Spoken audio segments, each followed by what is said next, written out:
అదొక పాత పాడుబడ్డ గుడి. అక్కడ కనీసం దీపం పెట్టే నాథుడు కూడా లేడు. ఆ విగ్రహమంతా దుమ్ముపట్టి ఉంది. సరిగ్గా అక్కడికి చూపులేని ఒక పేద అమ్మాయి వస్తుంది. తన పరిస్థితి కంటే ఆ దేవుడి పరిస్థితి దయనీయంగా ఉండటం చూసి ఆమె ఎంతో బాధపడుతుంది.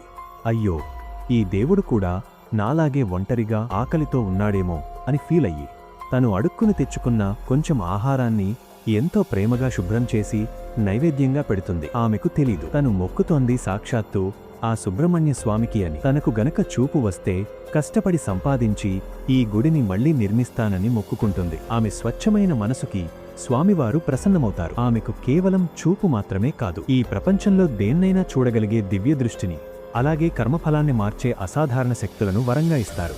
కళ్లకు గంతలు ఉన్నా సడన్గా లోకం కనిపించడంతో ఆమె ఆనందంతో సాష్టాంగ నమస్కారం చేస్తుంది. అప్పుడే ఆమె నుదుటిపై ఒక డివైన్ ఐ కనిపిస్తుంది. కాని అది ఎవరికీ కనపడదు. ఇక దేవుడికి ఇచ్చిన మాట ప్రకారం గుడిని బాగు చేయాలంటే చాలా డబ్బు కావాలి. అందుకే ఆమె ఒక క్యాసినో మెట్లు ఎక్కుతుంది. అక్కడ వర్కర్ ఆమెను చూసి చీప్గా నవ్వుతాడు.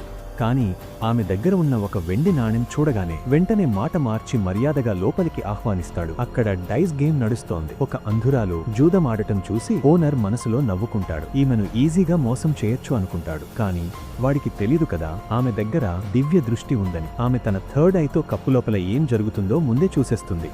ఓనర్ ఎన్నిసార్లు చీటింగ్ చేసినా ఆమె తన పవర్స్తో నంబర్స్ మార్చేస్తుంది. ఆశ్చర్యపోయేలా ఆమె వరుసగా గెలుస్తూ వందల కొద్దీ వెండి నాణేలను గెలుచుకుంటుంది. నష్టాన్ని భరించలేని ఓనర్ ఎలాగైనా ఆమెను ఓడించాలని కుట్ర చేస్తాడు.